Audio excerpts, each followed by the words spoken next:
Bonjour Clémentine Autain. Bonjour. Michel Barnier, Premier ministre de droite, LR. Est-ce que ça veut dire que vous le censurez d'entrée de jeu? Oui, et je dois dire ma sidération du choix du président de la République après 2 mois d'un vaudeville de très mauvais goût.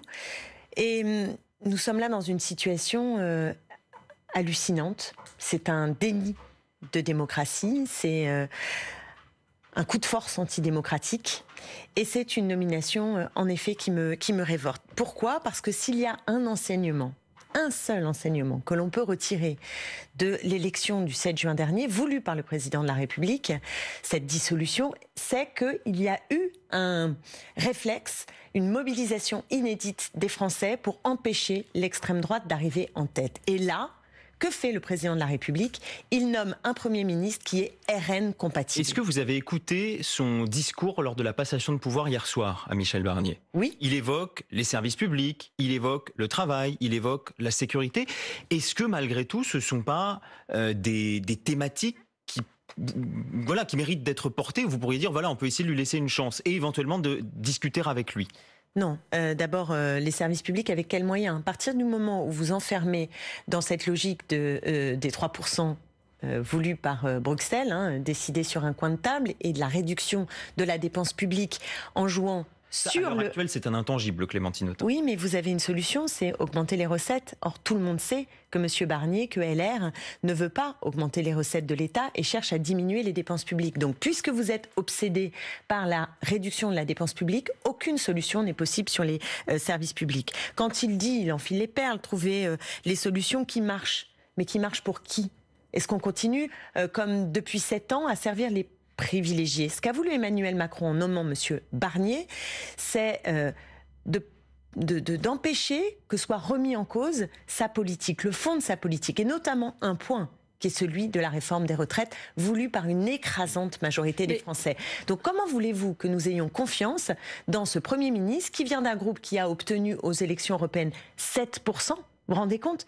Qui a un petit groupe avec 47 membres et qui d'un seul coup devient... Pays, ça peut exister, ce type de... Non, dans d'autres pays, soyons clairs, dans d'autres pays, dans ce qu'on appelle les démocraties, ce qui se passe, c'est que la coalition arrivée en tête est celle à qui on confie les clés du pouvoir, ce qui est le minimum demandé en démocratie. On n'est pas en démocratie, on n'est plus en démocratie. Je pense qu'il y a un problème de crise de régime et que le président de la République s'assoit sur les démocraties. Je vais même vous dire, ce qui me choque terriblement, c'est qu'Emmanuel Macron a été élu à 2 reprises pour empêcher Marine Le Pen d'arriver au pouvoir. Il y a dans ce pays une résistance incroyable.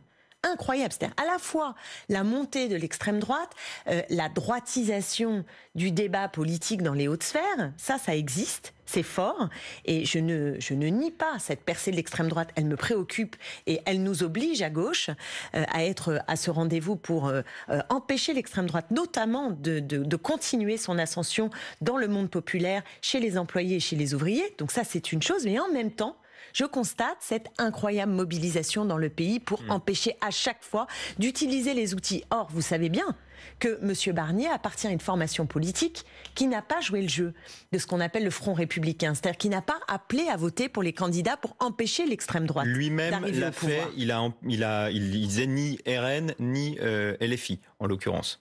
Oui, alors en renvoyant dos à dos, vous voyez bien que c'est pas ce qu'on appelle un front républicain. Renvoyer dos à dos le nouveau Front populaire, quand vous renvoyez... Il n'est pas le seul à l'avoir fait d'ailleurs. Et précisément, mais quel est le message des électeurs ? Vous l'avez entendu comme moi. Donc après, on va faire des leçons de civisme, on va expliquer aux jeunes, il faut aller voter, ça sert à quelque chose. Moi, ça me rappelle 2005, quand les Français ont voté non au traité constitutionnel européen et que les présidents successifs ensuite se sont assis sur ce vote. Eh bien ça, je vous le dis, ça produit de la colère, du ressentiment en barre et de la haine et du dégoût vis-à-vis de la politique. Donc ce que fait Emmanuel Macron est dangereux, absolument dangereux. Vous parlez de coalition, ça suppose des compromis et on revient toujours à ce problème de départ.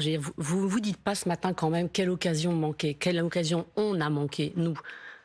L'occasion manquée, c'est celle qu'aurait dû choisir le président de la République de nommer Lucie Castet, qui est...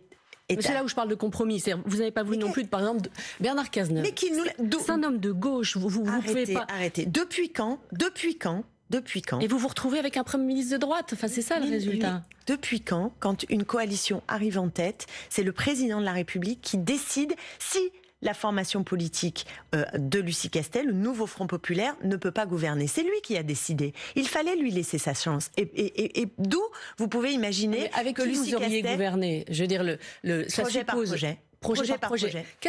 Qu'a fait Lucie Castet pendant l'été pour établir des ponts avec éventuellement tel groupe sur tel sujet? Elle aurait dû C'était ça être nommée au lendemain. Votre boulot de cet été. Le boulot du président de la République, c'était de nommer Lucie Castet. Et Lucie Castet, à la tête de ce gouvernement, aurait cherché, projet par projet, à constituer des coalitions. Sur quel projet elle en avait des coalitions? Moi, je pense que nous aurions eu une majorité à l'Assemblée nationale pour revenir sur la réforme des retraites. Je pense que nous aurions eu une majorité à l'Assemblée.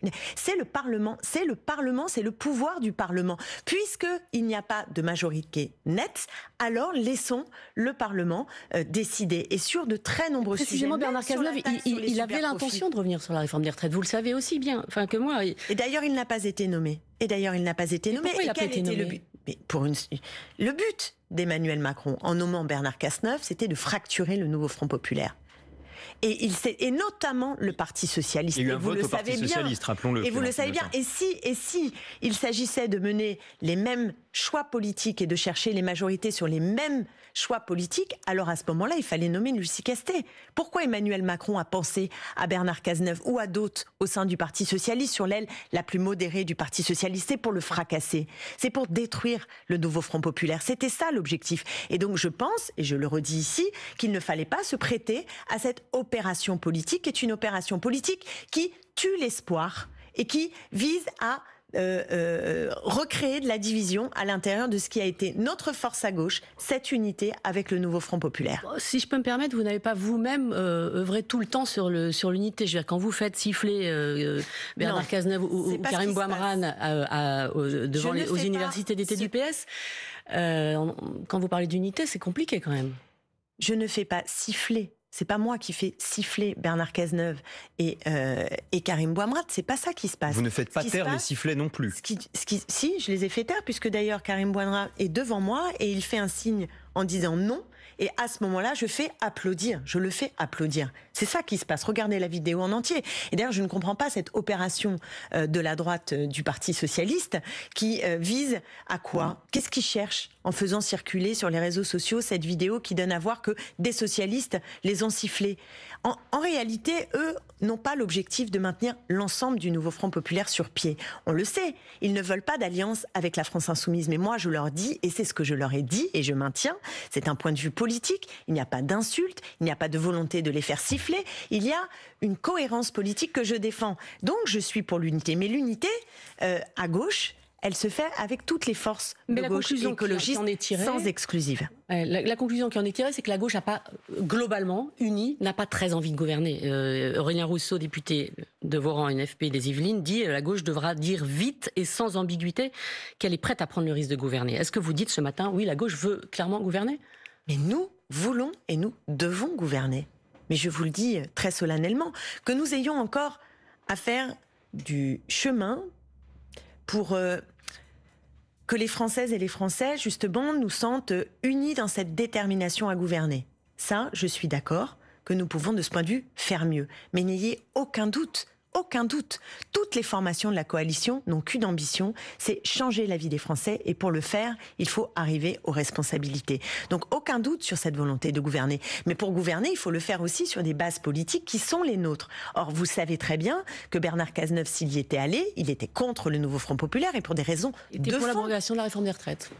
Il était pour quand même au cœur de votre projet. Oui, mais enfin, ça suffit pas. Ça fait pas une politique. Ça fait pas une politique publique. Michel Barnier, Premier ministre de droite. Je préfère que nous gardions la possibilité d'une unité de toutes les forces de gauche et écologistes, qui est le gage d'un espoir dans ce pays et de la possibilité de transformer le pays. Et si Emmanuel Macron a voulu chercher à prendre des figures qui sont contre le nouveau Front populaire, c'est pour le faire exploser. Et par ailleurs, il y aura d'autres moyens à l'Assemblée nationale de revenir sur cette contre-réforme des retraites, puisque nous devons aller chercher aujourd'hui dans ce Parlement la majorité qui met à bas et qui abroge cette réforme. Si on vous comprend bien, Clémentine Autain, mieux vaut rester unis dans l'opposition que gouverner au risque de se diviser. C'est ce qu'on comprend de ce que vous venez de dire. Mais sur quelle base ? C'est là où je vous comprends pas en fait. C'est sur quelle base gouverner ? Quelle base avait Bernard Cazeneuve et sur quel projet allait-il gouverner ? Chacun sait que s'il y était allé, peut-être aurait-il eu, mais le président de la République en réalité n'en voulait pas, un gel et non pas une abrogation sur la réforme des retraites. Il semble que ce soit ce qui était demandé, le gel et non l'abrogation. Mais surtout ensuite pour faire quoi ? Le Parlement aurait fait son travail, enfin. Mais ensuite pour faire quoi ? Et vous pour faire quelle politique ? Pour faire quelle politique ? Si l'on ne s'inscrit pas dans le projet du nouveau Front populaire, c'est pour faire quelle politique, d'accord ? Et c'est pour décevoir encore. C'est pour avoir un mécano qui brouille toutes les pistes dans lequel vous avez des ministres macronistes et à la fin pour finir avec quoi ? Une politique de réduction de la dépense publique, une politique qui continue à favoriser les privilégiés parce qu'il y a une logique fiscale qui n'est pas favorable au grand nombre, une politique publique qui continue à mépriser celles et ceux qui travaillent et qui n'arrivent pas à vivre dans la dignité et de mener une politique qui n'est pas capable, qui ne se donne pas les moyens de renforcer les services publics. Donc tout cela n'est pas une question de personne, tout cela est une question de quelle coalition ? La logique politique, et je vous le dis, pardonnez-moi, assez étonnée que dans notre pays, les grands médias n'aient pas davantage insisté sur ce fait. Aucune démocratie occidentale n'accepterait que la coalition arrivée en tête n'ait pas sa chance pour gouverner. Et ensuite, c'était le Parlement qui faisait les choses. Et si on pense qu'il y aurait eu censure ou qu'elle n'aurait pas tenu, il faut au moins lui laisser la chance. Vous dites vous-même que le vote RN était conséquent, 10 millions d'électeurs, et qu'il vous oblige, vous dites même ça, ce vote existe autant que le vôtre. Il n'y a pas de majorité dans cette Assemblée. Oui, mais il y a eu... Mais il faut les trouver. Oui, mais sauf que... Manifestement, Michel Barnier va la trouver. Non, il y a un... Contre toute attente, je suis en désaccord avec vous, contre toute attente, nous sommes en tête. D'accord ? La coalition arrivée en tête est celle du nouveau Front populaire. Premier point. Deuxièmement, premier enseignement de cette élection, la mobilisation contre l'extrême droite. Il y a eu ce front républicain qui a fonctionné.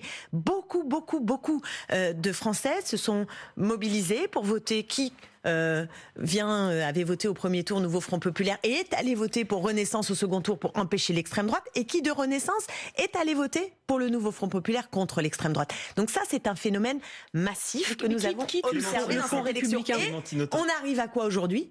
On arrive à un président de la République qui nous fait du en même temps et de droite et d'extrême droite. Eh bien, c'est scandaleux. Absolument scandaleux. On va aller dans le fond des sujets dans quelques secondes, juste après le fil info. Tout d'abord, 8h45, Damien Mestre. La nomination de Michel Barnier est un déni de démocratie, selon Clémentine Autain, la députée du Nouveau Front populaire, le dit à l'instant sur France Info. Le nouveau Premier ministre qui est, selon elle, compatible avec le Rassemblement national. Dans le même temps, Emmanuel Macron condamne, lui, l'intensification des frappes russes en Ukraine. Il le dit lors d'un entretien avec son homologue Volodymyr Zelensky, lui assurant être plus que jamais aux côtés du peuple ukrainien. Pavel Durov dénonce son arrestation par la police française. Sa mise en examen est surprenante et erronée, dit le patron de Telegram dans un communiqué cette nuit. Pavel Durov accusé de ne pas suffisamment modérer sa plateforme où circulent des contenus criminels. Et puis les scientifiques le répètent depuis des années, ça n'empêche pas les records de chaleur de continuer à s'enchaîner. L'été 2024 est le plus chaud jamais enregistré selon les relevés dévoilés ce matin par l'Observatoire Copernicus. France Info. Le 8-30 France Info, Bérangère Bonte, Adrien Beck. Et Clémentine Autain, députée Nouveau Front populaire de Seine-Saint-Denis, qui siège, on le sait, avec les écologistes. Avant d'être commissaire européen, Michel Barnier, le nouveau Premier ministre, a participé à beaucoup de gouvernements. Il a été aux affaires étrangères, aux affaires européennes, il a été à l'environnement et à l'agriculture. Il a parlé hier de dette écologique. Est-ce que vous lui reconnaissez une sincérité, une ambition sur ces sujets ? Laquelle ? Son bilan est pas nul. Loi Barnier, 95, principe de précaution, création de la Commission nationale du débat public, plan de prévention des risques naturels prévisibles. Ça existe tout ça. À une époque où c'était pas forcément une évidence. 95. Alors pour le coup, on va regarder évidemment sur pièce, mais le pédigré de Monsieur Barnier est incompatible avec la bifurcation écologique. Quand vous êtes obsédé par la réduction de la dépense publique, quand vous êtes convaincu que le libéralisme économique, la dérégulation, le tout pouvoir aux grands groupes économiques, finalement, c'est votre sésame, il n'y a pas de solution pour une transition digne de ce nom. Donc, en effet, je n'ai pas confiance en Monsieur Barnier. Monsieur Barnier, par ailleurs, a un pédigré global qu'il faut regarder. Il n'a pas choisi son bilan à la poubelle. Ce que vient d'énoncer Bérangère, c'est pas rien. On peut toujours trouver une petite mesure par-ci par-là, mais le problème c'est la cohérence d'ensemble. Si on pense que avec ce gouvernement, on va être à la hauteur du défi qui est devant nous sur le plan écologique, on se trompe totalement et lourdement. Le gouvernement va être fait avec des ministres de LR, avec des ministres de Renaissance dont le bilan est connu. Le LR se fiche littéralement de l'écologie. Quant à la Macronie, elle fait des mots, elle enfile des perles, et puis ensuite, dans les actes, mais est-ce que vous voulez elle pas ne prend prendre aucune décision correcte. Le prendre au mot, vous dites dette écologique, ok. Est-ce que vous lui tendez des perches sur tel sujet à Michel Barnier ? Mais quelle proposition va-t-il nous faire concrète ?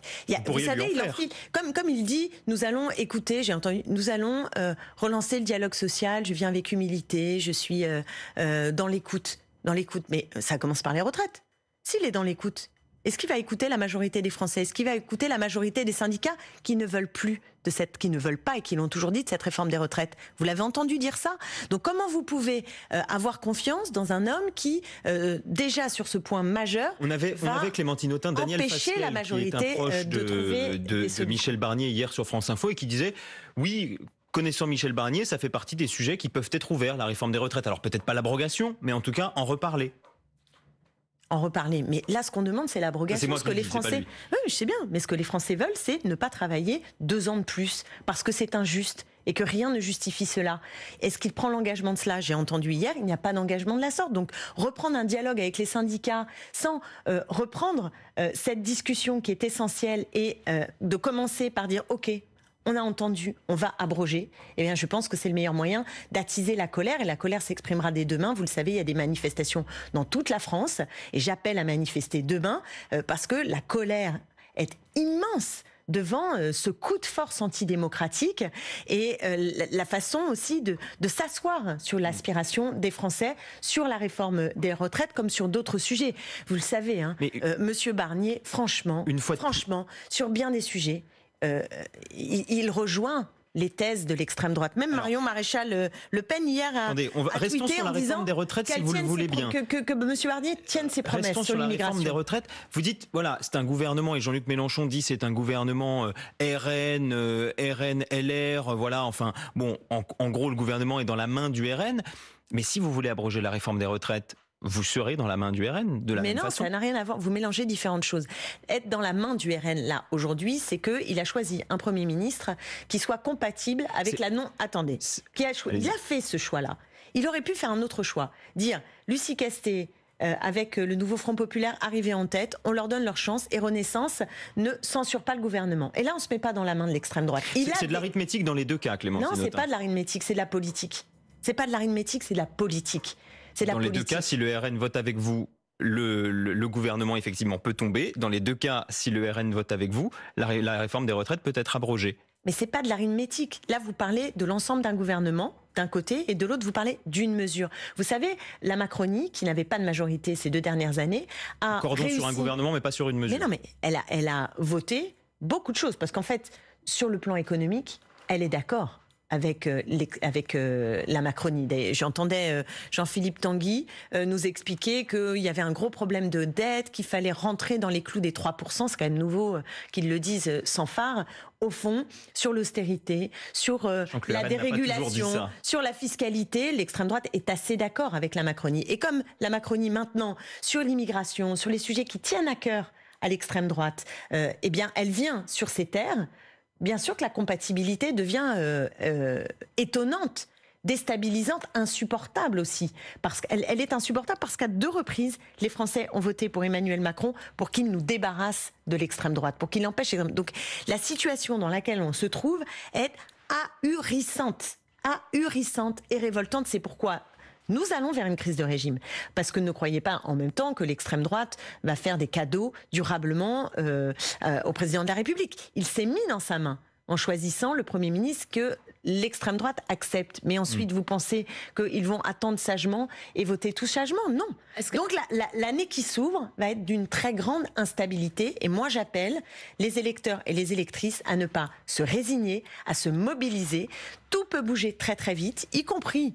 On le sait, des scénarios de démission du président de la République. Alors, oui, justement, la destitution que proposent les Insoumis, vous l'avez votée, vous l'avez signée plutôt, avec 4 autres membres des écologistes et 3 communistes. Vous avez hésité, notamment parce qu'elle a peu de chances d'aboutir, disons-le. Pourquoi avoir signé finalement pour un scénario qui est peu probable? Oui, mais c'est un message que l'on envoie. C'est aussi l'expression du niveau de la colère. J'ai observé que, je crois que c'est 48 ou 40... Il y a un peu de démagogie, pardon. Non, c'est pas de la démagogie. De dire attention, on va destituer, et puis en fait, vous ne pourrez pas destituer, vous n'aurez pas les majorités nécessaires, notamment au Sénat. Il y a 48 ou 49% des Français qui sont favorables à cette idée de destitution.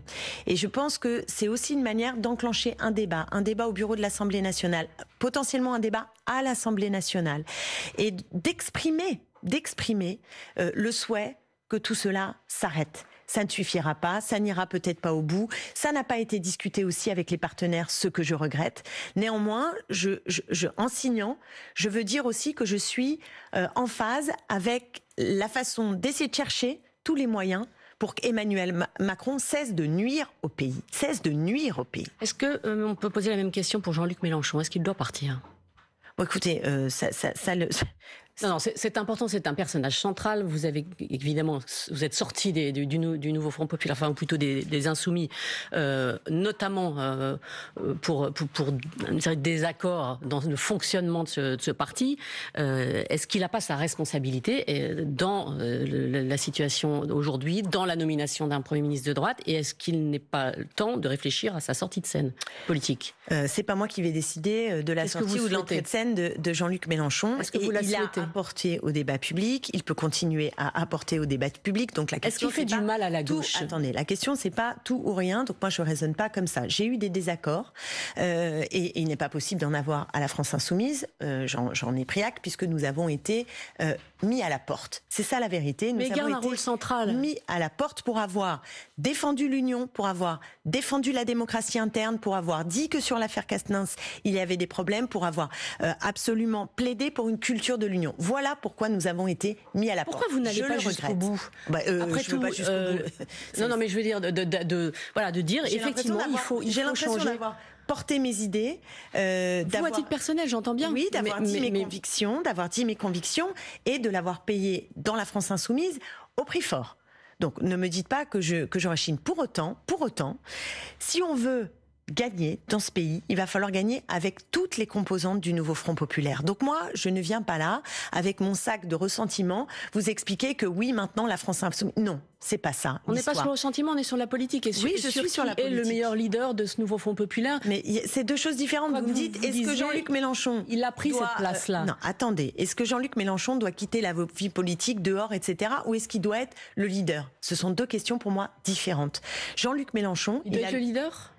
Ce sont 2 questions différentes. Bon, on va les poser. Pour l'instant, celle qui est leader, c'est celle qui est candidate au poste de Premier ministre. Alors, pardon, mais hier, quand Michel Barnier est nommé, dans les 3 minutes, la personne qui s'exprime dans votre camp, c'est Jean-Luc Mélenchon. Oui, Marine Tondelier s'est exprimée à la minute également, et Olivier Faure n'a pas tardé à dire, et je suis d'accord avec lui, qu'il y a une crise de régime. Donc notre problème, si vous voulez, c'est d'arriver maintenant à ce que le nouveau Front populaire se structure de bas en haut. Donc j'appelle à ce qu'il y ait des assemblées du nouveau Front populaire partout en France. Et il faut qu'au sommet, on ne bascule pas dans des déchirements. On ne retourne pas dans, finalement, la course à chacun fait ses propositions dans le dos des autres pour essayer de reprendre le Le nouveau Front populaire doit devenir une sorte de parti, Clémentine Autain. C'est un petit peu ça, ce structure. Une fédération, une coalition, mais une coalition qui tienne comme patronne de bas en haut. Je dis que Lucie Castet est pour l'instant l'incarnation que le nouveau Front populaire existe et est possible. Donc elle a un rôle à jouer. Bien sûr qu'elle a un rôle à jouer dans la période que nous traversons. Et je trouve qu'elle a, depuis demain, tenu tout ça avec brio. Donc, il faut qu'elle ait sa place dans cette coalition, mais c'est une coalition, elle doit être diverse. Et si vous parlez de leadership, on a un leadership pour le poste de Premier ministre, et ensuite, et peut-être plus tôt que prévu, il faudra avoir une méthode pour désigner notre candidature à la présidentielle. Voilà ce qui est devant nous. Et pour cela, il faut plus de nouveaux fronts populaires. Il faut continuer à travailler notre projet. Il faut être crédible aux yeux des Français comme étant une force cohérente, diverse, mais cohérente. Et de ce point de vue, je vous assure, on a beaucoup de travail. Il ne reste même pas 30 secondes, mais vous êtes député de Seine-Saint-Denis. J'avais très envie de vous demander comment les Jeux Olympiques et Paralympiques s'achèvent dans 2 jours. Comment la Seine-Saint-Denis, est-ce que la Seine-Saint-Denis va profiter durablement de ces Jeux? Ça, c'est difficile de le dire dès aujourd'hui. Et j'ai constaté que dans d'autres pays, d'ailleurs, quand il y avait eu des JO, c'était dans le temps qu'on voyait si les promesses de ce qui devait durer étaient tenues. Donc, nous jugerons, si j'ai envie de dire, sur pièce. Je sais que cette fête populaire a été un moment de joie pour beaucoup de séquano-dionysiens. À mettre au crédit de qui? De ceux qui ont organisé ces JO. Après, vous savez que j'ai aussi maire de Paris. Mais vous savez aussi que j'ai quelques critiques sur ces fêtes et des inquiétudes sur le coût environnemental de ce type d'événement. Et quand on profite de ces Jeux pour investir dans la Seine-Saint-Denis, parfois on se dit mais pourquoi on n'aurait pas pu faire ces mêmes investissements pour les pratiques sportives en dehors de ce type de fête. Merci. C'est quand même une vraie question. Autain, merci d'avoir été l'invité ce matin du 8h30 France Info, député Nouveau Front Populaire de Seine-Saint-Denis. Merci Bérangère Bonte. À suivre dans quelques minutes Les Informés avec Renaud Dely, bien sûr. Nous reviendrons sur la nomination de Michel Barnier, un Premier ministre, et pourquoi faire et avec qui. Et puis quel rôle pour le Front républicain dans cette nomination avec la gauche qui s'insurge, on l'a entendu, avec Clémentine Autain. C'est à suivre.